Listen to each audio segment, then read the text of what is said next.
Good morning dear students, कैसे हैं आप लोग। तो आपके सामने फिर से आया हूँ एक नई वीडियो के साथ। और ये पर्टिकुलर वीडियो होगी 12th क्लास के लिए। और चैप्टर कौन सा चल रहा है? Current electricity. तो उसी के भी आप पर एक पर्टिकुलर वीडियो आ गई है। क्या नाम है इस टॉपिक का? गेहूं पत्थर का पुल। ऐसा ही समझ रहे हो कुछ? नहीं यार, ये व्हीटस्टोन एक पर्टिकुलर साइंटिस्ट है जिन्होंने एक थ्योरी अप्लाई करी। ठीक है, जिन्होंने एक लॉ निकाला, जिन्होंने एक कंसेप्ट निकाला कि आप किसी भी अननोन रेजिस्टेंस की वैल्यू निकाल सकते हैं। तो ये तो ओम्स लॉ ने भी करा था, बिल्कुल करा।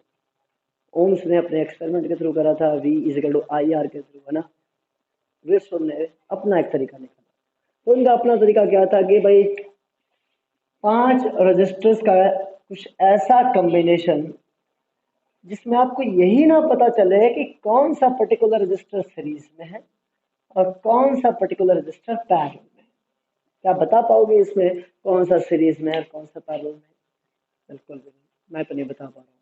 सीरियसली, कोई नहीं बता पाएगा। ऐसे पर्टिकुलर कॉम्बिनेशंस को अगर आपने सॉल्व करना होता है, यहाँ तो फिर किरचॉफ से लगाते हैं। ठीक है, 90% से ऊपर अगर कोई ऐसा क्वेश्चन आ रहा है जिसमें आपको ये ना पता चले कि यार कॉम्बिनेशन सीरीज है या पैरेलल है, तो ऑटोमेटिकली समझ जाना इसमें आपका व्हीटस्टोन ब्रिज छिपा हुआ है। कहीं ना कहीं 5 रजिस्टर का ऐसा कॉम्बिनेशन जहां पर आप ये ना पता कर पाओ कि कनेक्शन कैसा है, सीरीज है या पैरेलल है। आप ऑटोमेटिकली समझ जाना कि इसमें कंसेप्ट छुपा हुआ है, कौन सा? Wheatstone bridge.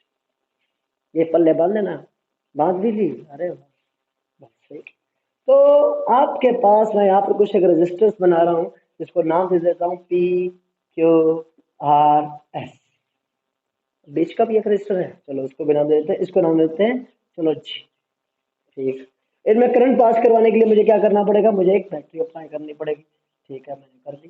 लो भाई, ये एक बैटरी या सेल आपका कनेक्टेड हो चुका है। ठीक है, करंट यहाँ से जाएगा, वो करंट आई आपका फ्लो करके कुछ पार्ट इधर लेके जाएगा, कुछ इधर लेके जाएगा। ठीक, जो पर्टिकुलर करंट आपका जब यहाँ से निकला तो कुछ इधर भी जाएगा, कुछ इधर भी जाएगा। यहाँ से करंट आया, इधर से करंट आया, ये दोनों करंट मिलके आगे जाएंगे तो वो करंट यहाँ भी पहुंचेगा। ठीक है, फिर ये दोनों करंट मिलके यहाँ पहुंचे तो वही सेम करंट जितना इसने प्रोड्यूस करा था वो वापस भी आ जाएगा। कुछ ऐसे होना चाहिए। करंट का डिस्ट्रीब्यूशन बता रहा हूँ जो अपने लोगों ने ऑलरेडी किरचॉफ में स्टडी कर लिया। पता क्या करना है? पता करना है एक अननोन रेजिस्टेंस के बारे में। ठीक है, तो आपके पास यहाँ पर 5 रजिस्टर्स हैं, PQRSG। ठीक है, अब इसमें से एक अननोन है, मैं मान लेता हूं P आपका यहाँ पर एक अननोन रजिस्टर है, वो पता करना है। ठीक है, अगर चलो इस क्वेश्चन के अलावा अगर एक क्वेश्चन आ रहा जाए कि इस पर्टिकुलर सर्किट का इक्विवेलेंट रेजिस्टेंस बताइए कितना है, तो दिक्कत हो जाएगी यार। क्या दिक्कत हो जाएगी? सर हमें यही नहीं पता है सीरीज कॉम्बिनेशन कौन सा है, पैरेलल कॉम्बिनेशन कौन सा है। बिल्कुल, तो 90% से ऊपर क्वेश्चंस कैसे आते हैं? ऐसे आते हैं कि उनमें क्या लगे? व्हीटस्टोन ब्रिज लगे। तो सर बताइए ना जल्दी जल्दी, व्हीटस्टोन ब्रिज क्या है? आते हैं, मजा आएगा। तो आई में से I1 करंट सपोज इधर चला गया, I2 करंट सपोज इधर चला गया। ठीक, अब I1 में से मैं मान लेता हूं IG करंट इधर चला गया, बाकी का बचा करंट इधर चला गया, I1 माइनस IG। क्लियर? ये आपके पास है I1 करंट, ये आपके पास था I2 करंट। ठीक है, I1 में से IG गया इधर और I1 माइनस IG चला गया इधर। ठीक है, अब IG करंट आपका यहां पहुंच रहा है और I2 करंट आपका भी यहां पहुंच रहा है, दोनों मिलके आगे जाएंगे फिर तो वो कितना हो जाएगा? I2 plus IG। बिल्कुल सही बात है भाई, है ना? ये होना चाहिए। I2 नीचे आया, IG नीचे आया, दोनों मिलेंगे, दोस्ती बढ़ गई उनकी, वो आपस में चले जाएंगे। ठीक, इधर से वही सेम चीज I1 माइनस IG के साथ हुई, वो इधर आए, इधर से I2 प्लस IG इधर आए, दोनों मिलके आगे जाएंगे। तो भाई I1 माइनस IG है, इधर I2 प्लस IG है, तो IG आपस में कैंसिल आउट हो जाएंगे, बचेगा क्या? बचेगा I1 प्लस I2। तो भाई I1 प्लस I2 टूट भी तो रहा था, किसके फॉर्म में से? आई आपका स्मॉल आई जो है वो दो हिस्सों में टूट रहा था, I1 I2 के फॉर्म में। तो वापस भी I1 प्लस I2 मिल गया, वो क्या होगा? वो आपका आई होगा। अगर जितना करंट बैटरी छोड़ रही है उतना वापस भी आ रहा है, तो इसका मतलब आपने जो करंट का डिस्ट्रीब्यूशन करा है वो बिल्कुल सही है।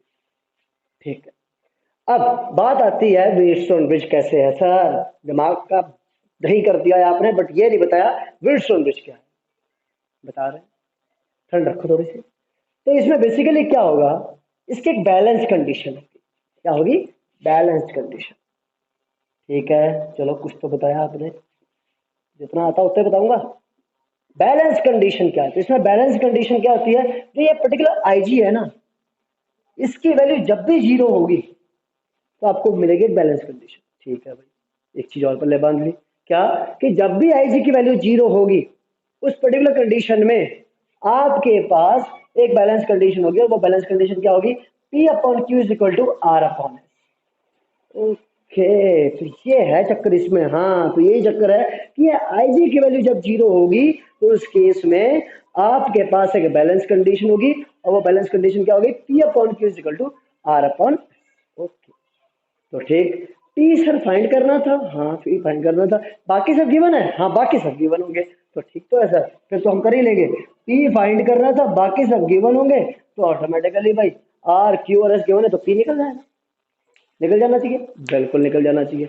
ठीक है सर, अब आपने कहा था कि इस पर्टिकुलर सर्किट का कॉम्बिनेशन निकालने के लिए पूछा जा सकता है, पूछा जा सकता है। तो सर हमें तो ये नहीं पता सीरीज कॉम्बिनेशन क्या है, पैरेलल कॉम्बिनेशन क्या है, तो हम कैसे पता करेंगे? पता कर लेंगे, कैसे पता करेंगे उस पर ध्यान देना आप। ठीक है, हमने क्या बोला, आईजी 0 है, आईजी में कोई करंट नहीं है, कहने का मतलब आपका जो जी है उसके अगर उसकी करंट आ ही नहीं रहा, आई करंट आ ही नहीं रहा है, तो मैं क्या मानूं, ये ब्रांच एग्जिस्ट नहीं कर रही है, मैं ये मान लूं ये ब्रांच आपकी है ही नहीं सर्किट में, तो फर्क तो नहीं पड़ रहा ना। ठीक, अगर ये ब्रांच एग्जिस्ट ही नहीं कर रही है तो इसका मतलब I1 करंट इधर से गया इधर चला गया।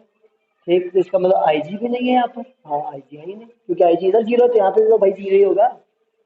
जब I1 आपका इधर गया वो सेम इधर चला गया, तो दो डिफरेंट ब्रांचेस में अगर करंट सेम होता है तो क्या होता है, कॉम्बिनेशन कैसा होता है दोनों का, सीरीज होता है या नहीं होता है? करंट अगर सेम है दो ब्रांचेस में तो इसका मतलब दोनों ब्रांचेस आपस में क्या है, सीरीज कनेक्शन में है। तो इसके क्रॉस और इसके क्रॉस अगर करंट सेम है तो इसका मतलब पी और क्यू आपस में क्या हुए, सीरीज। I2 इधर से गया तो I2 यहाँ जाएगा क्योंकि IG तो 0 है, जब IG 0 तो इसका मतलब R और S आपके कौन से कनेक्शन में हुए, ये भी आपके सीरीज कनेक्शन में हुए। अब इधर सीरीज आपस में क्या हो जाएंगे, पैरेलल। हो गया ना कॉम्बिनेशन सॉल्व। तो क्या लगा, 90% से ऊपर क्वेश्चंस में क्या लगता है, व्हीटस्टोन ब्रिज, तो इसका मतलब जो बीच का रजिस्टर है उसको हटा दो। हटाया क्यों, करंट ही नहीं है, उसका कोई काम ही नहीं है, तो उसको इंक्लूड क्यों करूं, सिंपल तरीका। तो ये दोनों रजिस्टर्स आपस में सीरीज में हुए, ये दोनों रजिस्टर्स आपस में सीरीज में हुए, उनका आपस में कॉम्बिनेशन कैसा हुआ, पैरेलल। बात समझ में आई, कोई दिक्कत तो नहीं, होनी भी नहीं चाहिए। अब सर ये तो चलो आपने बता दिया व्हीटस्टोन ब्रिज का कुछ ऐसा कनेक्शन आएगा, तो यह बहुत तरीकों से पूछा जा सकता है, मैं उसके जो वो पर्टिकुलर तरीके हैं वो बताऊंगा। ठीक है, बट पहले ये समझ लो सर ये IG 0 कैसे हो गया, बात तो ये आती है ना कि IG 0 कैसे हो गया। अब आप ही बताओ, चलो यार आप ही बताओगे, एक रजिस्टर है, ठीक है, एक पोटेंशियल V1 यहाँ हो, एक पोटेंशियल V2 यहाँ हो, और इसमें करंट आई फिर भी 0 हो, क्या कब हो सकता है ये बताओ, ये कब हो सकता है? ये तभी तो होगा जब V1 V2 के बराबर हो जाए, हाँ या ना, पोटेंशियल डिफरेंस 0 तो करंट भी 0। भाई V1 अगर V2 के बराबर हो गया तो ऑटोमेटिकली I की वैल्यू क्या हो जाएगी, 0 हो जाएगी। I अगर 0 हो गया तो कोई करंट फ्लो ही नहीं कर रहा है। V1 V2 अगर आपस में बराबर हो जाएंगे तो पोटेंशियल डिफरेंस 0 हो गया। तो भाई potential difference is the only main reason due to which the current flows in a particular wire. तो एक करंट अगर फ्लो कर रहा है एक पर्टिकुलर वायर में तो उसका एक प्रॉपर रीजन यही है, पोटेंशियल डिफरेंस होना चाहिए। ठीक, तो इसका मतलब यहाँ का पोटेंशियल डिफरेंस और यहाँ का पोटेंशियल डिफरेंस क्या आपस में सेम था, बिल्कुल। कैसे सेम हो गया सर, ऐसे कैसे सेम हो गया सर, चलो देख लेते हैं। तो अगर ये पॉइंट ए है, ये पॉइंट बी है, ये पॉइंट सी है, ये पॉइंट डी है, ठीक। अब अगर आप इन दोनों का कॉम्बिनेशन देखो तो क्या है, पैरेलल है या नहीं, कैसे, V A minus V B का पोटेंशियल किसके बराबर होना चाहिए, V A minus V D के बराबर होना चाहिए, है ना। अब अगर आपस में पैरेलल है तो इनका पोटेंशियल आपस में सेम होगा, तो वी ए से वी ए कैंसिल हुआ या नहीं हुआ, वी ए से वी ए कैंसिल हो गया तो क्या बचा, वी बी की वैल्यू वी डी के बराबर हो गई। वी बी की वैल्यू वी डी के अगर बराबर हो जाएगी तो ऑटोमेटिकली इस वायर में कोई पोटेंशियल डिफरेंस बचेगा, नहीं, पोटेंशियल डिफरेंस नहीं बचेगा तो करंट बचेगा नहीं, तो ऑटोमेटिकली इस रेजिस्टर को क्या कर सकता हूँ, एक्सक्लूड कर सकता हूँ, खत्म कर सकता हूँ। ये समझ में आ गया कि आईजी की वैल्यू 0 होगी। ठीक है, अब मैं आपको कुछ ऐसे केसेस बताता हूँ जहां पर आप वेटस्टोन ब्रिज लगा सकते हो, इसकी डेरिवेशन भी करवाता हूँ। ठीक है, तो थोड़ा सा उस पर भी थोड़ा सा भी ध्यान देना, बट पहले मैं कुछ आपको ऐसे सर्किट्स दिखा देता हूँ, कॉम्प्लिकेटेड सर्किट्स, जहां पर आप व्हीटस्टोन ब्रिज लगा सकते हो। तो कुछ केसेस हैं जो व्हीटस्टोन ब्रिज के हैं, जिनके बारे में आपको बताने वाला हूँ, तो वो सुनिएगा जरा ध्यान से। तो पहला कॉम्प्लिकेटेड सर्किट कुछ ऐसा दिखेगा। ठीक है, तो मान लिया 3 रेजिस्टर्स कुछ ऐसे लगे हुए हैं, मैं नाम दे देता हूँ ए पॉइंट, ये नाम दे दिया बी पॉइंट, ये नाम दे दिया सी पॉइंट, ये नाम दे दिया डी पॉइंट। अब एक रेजिस्टर निकल के यहाँ से गया पॉइंट सी पर, एक रेजिस्टर निकल के यहाँ से गया पॉइंट डी पर। ठीक है, अब आपको ये पता करना है कि ये पर्टिकुलर कॉम्बिनेशन कैसा है। क्या पता चल रहा है ना, ना तो सीरीज पता चल रहा है ना पैरेलल पता चल रहा है। तो क्या याद करना है, सर ने एक बात बोली थी कि 90% से ऊपर के क्वेश्चंस ऐसे होते हैं, अगर कॉम्प्लिकेटेड नजर आ रहे हैं, पांच या 5 से ज्यादा रजिस्टर्स हो रहे हैं, तो उनमें कहीं ना कहीं आपकी व्हीटस्टोन ब्रिज छिपी होगी। ठीक है, तो हमें वो पता करना है। तो इस पर्टिकुलर सर्किट को पहले सिंप्लीफाई करते हैं।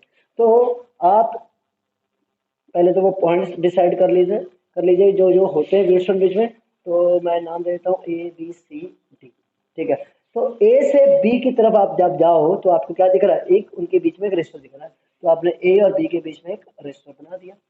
ठीक है, ये सारे के सारे रेजिस्टर्स मैं आर मान लेता हूँ। ठीक है, अब मुझे वो पर्टिकुलर रेजिस्टर इसमें से पता करना है जिसको अपने लोग व्हीटस्टोन ब्रिज में क्या कर देते हैं, इग्नोर कर देते हैं। पता है ना, एक पर्टिकुलर वो रजिस्टर जिसको व्हीटस्टोन ब्रिज में अपने लोग इग्नोर कर देते हैं, तो हमें वो भी पता चल जाएगा जैसे मैं व्हीटस्टोन ब्रिज बना लूंगा। वो जो बीच का रजिस्टर है ना, वो याद रखना। तो ए टू बी आपके पास एक रजिस्टर आर ही हो गया, बी टू सी आपके पास एक रजिस्टर आर आपके पास ये हो गया। ठीक है, सी टू डी आपके पास एक रजिस्टर आर ये भी हो गया। फिर आपके पास है ए टू सी, तो ए टू सी आपके पास एक रजिस्टर ये भी हो गया। फिर आपके पास है बी टू डी के साथ भी एक रजिस्टर आपको दिख रहा होगा। तो भाई ये सारे के सारे रजिस्टर्स क्या है, आर है। बैलेंस कंडीशन को ऑब्टेन करने वाले 4 रजिस्टर्स कौन कौन से, 1 2 3 4। तो 5वें रजिस्टर को अपने लोगों को क्या करना पड़ेगा, इग्नोर। तो ये पर्टिकुलर रजिस्टर यहाँ से आपको हटाना पड़ेगा। ठीक है, तो इन चारों का कॉम्बिनेशन आपको दिख रहा है, ये दोनों सीरीज में, ये दोनों सीरीज में, इनका कॉम्बिनेशन कैसा हो जाएगा, पैरेलल। ठीक है, तो ये पर्टिकुलर सर्किट ऑटोमेटिकली किसका सबूत है, व्हीटस्टोन ब्रिज का। पहला केस हो गया। दूसरा केस देखिए ध्यान से, दूसरे केस में समथिंग आपको करेक्शन ऐसा दिखेगा।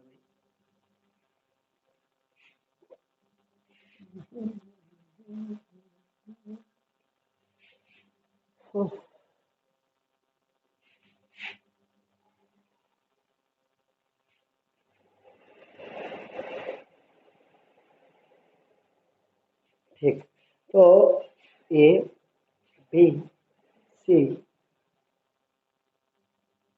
इसको आप पॉइंट नाम दे दो ए, इसको आप नाम दे दो डी।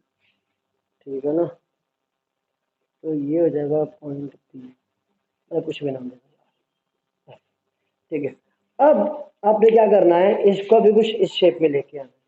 तो देखा जाए तो यार ये दो रजिस्टर कुछ ऐसे लगे हुए हैं, इसकी वायर को उठा के मैं इधर ले आऊँ, है ना, ये पर्टिकुलर जो दो रजिस्टर ऐसे लगे हुए हैं, इसको उठाओ और इधर ले आओ, क्योंकि इन दो टर्मिनल्स के बीच में अगर स्पेस दिख रहा है तो ऑटोमेटिकली अंडरस्टूड है ये इनके बीच में एक बैटरी या सेल लगेगा। ठीक है, तो इसका समथिंग सिंप्लीफिकेशन कुछ ऐसा होगा, ये पॉइंट ए इधर आ गया, रजिस्टर कनेक्टेड था, पॉइंट बी के साथ एक रजिस्टर कनेक्टेड था, फिर पॉइंट बी के साथ ई पॉइंट की तरफ एक रजिस्टर कनेक्टेड था, पॉइंट ई की तरफ एक रजिस्टर कनेक्टेड था। ठीक है, फिर ई और एफ के बीच में एक रजिस्टर कनेक्टेड था, ई और एफ के बीच में एक रजिस्टर कनेक्टेड था। फिर बी और एफ के बीच में भी एक रजिस्टर आपका कनेक्टेड था, बी और एफ के बीच में भी रजिस्टर कनेक्टेड हो गया। ई और सी के बीच में भी एक रजिस्टर कनेक्टेड था, ई और सी के बीच में।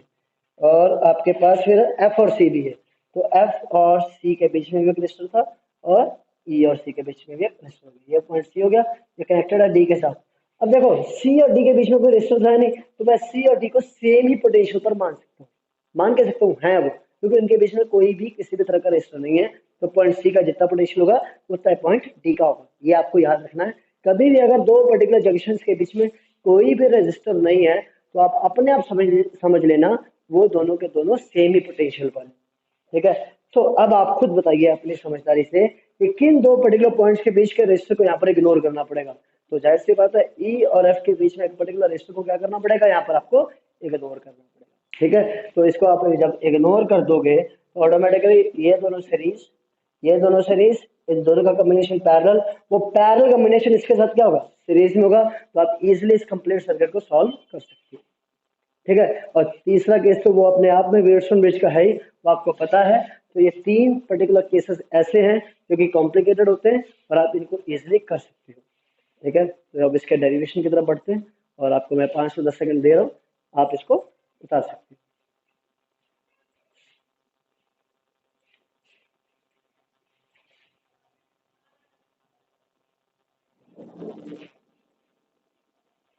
चलो, वीडियो को पॉज करके भी आप उतार सकते हो वैसे। अरे ये तो मेरा दिमाग ही नहीं काम कर रहा।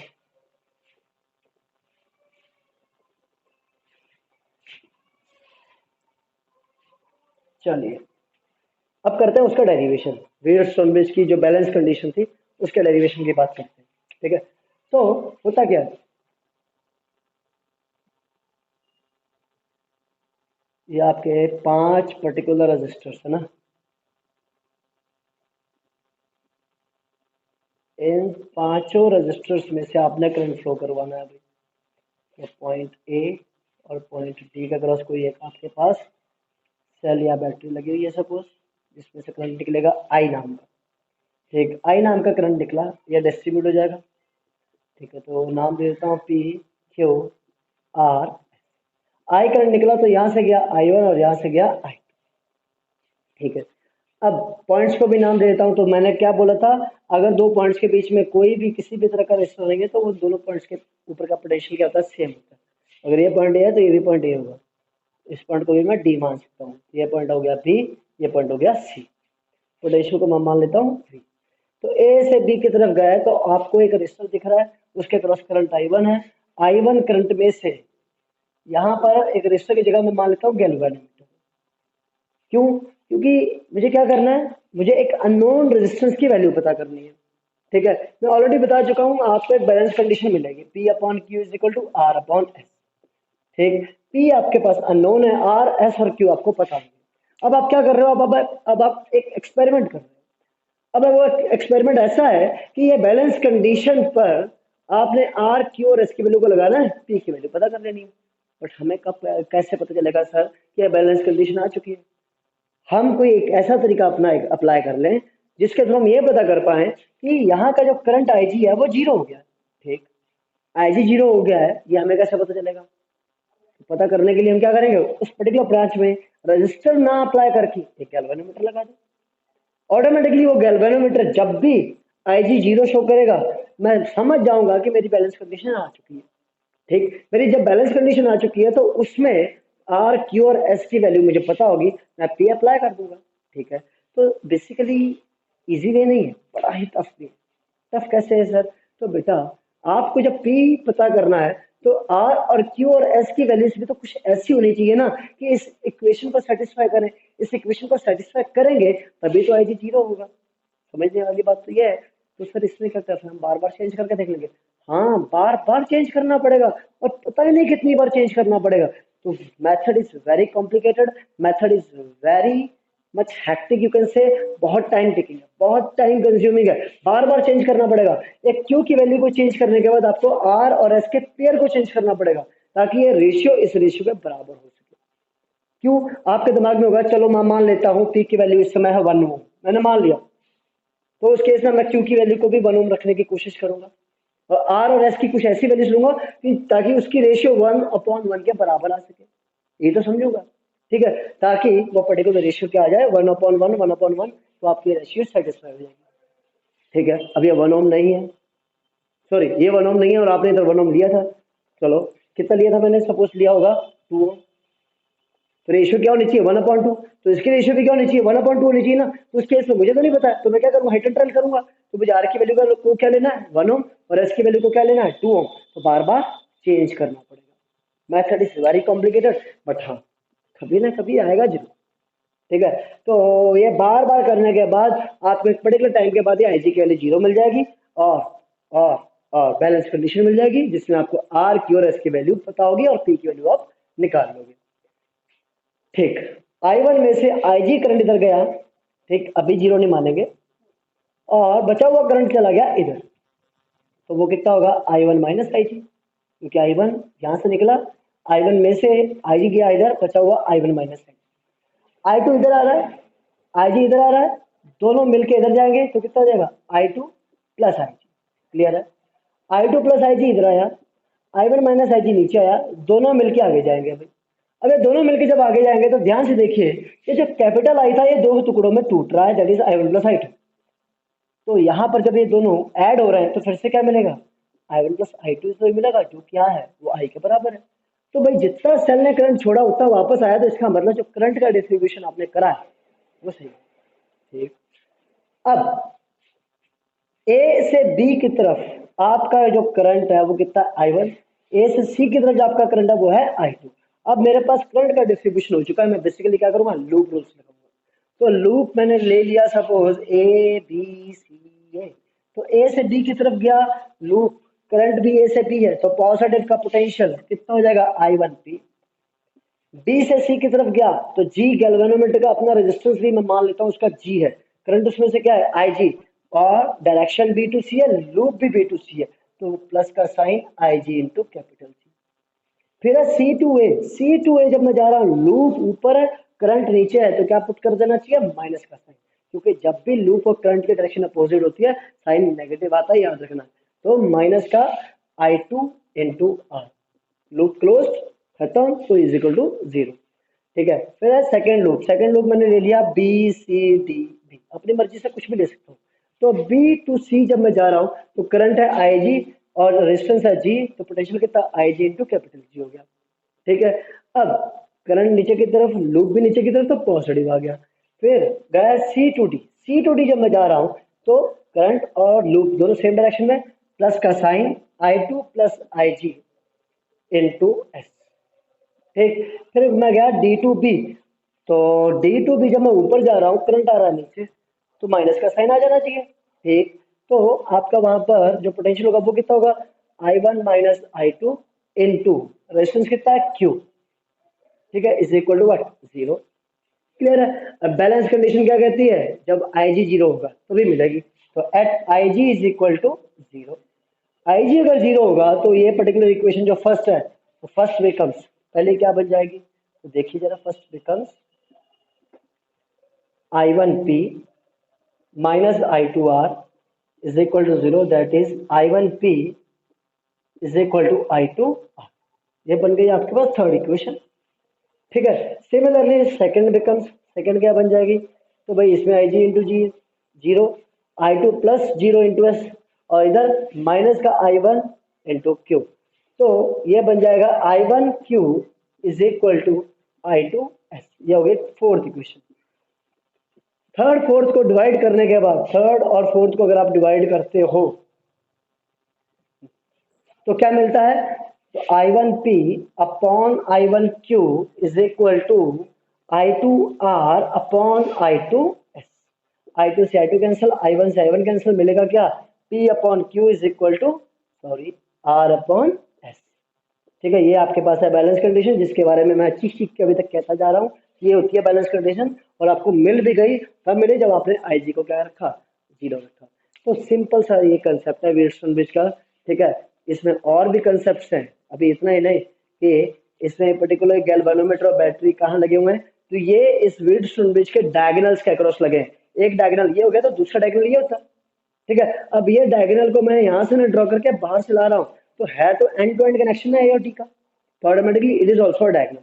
फिर क्वेश्चन आता है कि will there be any change in galvanometer, sorry in the balance condition if I replace G and battery. अगर मैं जी और बैटरी को रिप्लेस कर दूं तो क्या बैलेंस कंडीशन में कोई चेंज आएगी, कोई चेंज नहीं आएगी, बैलेंस कंडीशन ऐसी ही रहेगी, P upon Q is equal to R upon S, कोई चेंज नहीं आएगा। क्यों, क्योंकि ये डायगोनल्स के अक्रॉस कनेक्टेड है, तो एज इट इज ही रहेगा। ठीक है, और भी बहुत सारे कंसेप्चुअल्स है व्हीटस्टोन ब्रिज के ऊपर, तो अगली वीडियोस में जब मैं आऊंगा तो वो लेके आऊंगा, और कुछ क्वेश्चंस हो सकता है मैं डिस्क्रिप्शन में दूं, तो वो भी आप देख लेना इसके बेसिस के ऊपर। तो उम्मीद करता हूँ वीडियो आपको क्लियर ही होगी, कंसेप्ट आपके इसके अच्छे हो गए होंगे। इसके बेसिस के ऊपर एकेडमिक्स में क्वेश्चन आता ही आता है। यहाँ अगला जो टॉपिक पढ़ाऊंगा मीटर ब्रिज, उसके ऊपर आएगा या इसके ऊपर आएगा। ठीक है, अकोमोडेशन के ऊपर जो मैंने आपको पिछली वीडियो आपको समझाई थी किरचॉफ के बेसिस पर, वो जरूर देखिएगा। वो एक छोटा सा ट्रिक है जिसके थ्रू आप क्वेश्चंस को इजीली कर सकते हो। ठीक है, उम्मीद करता हूँ मैं आपकी सपोर्ट कर रहा हूँ अच्छे से और आपको ये चैनल अच्छा लग रहा है, तो please go and subscribe it. Thanks a lot.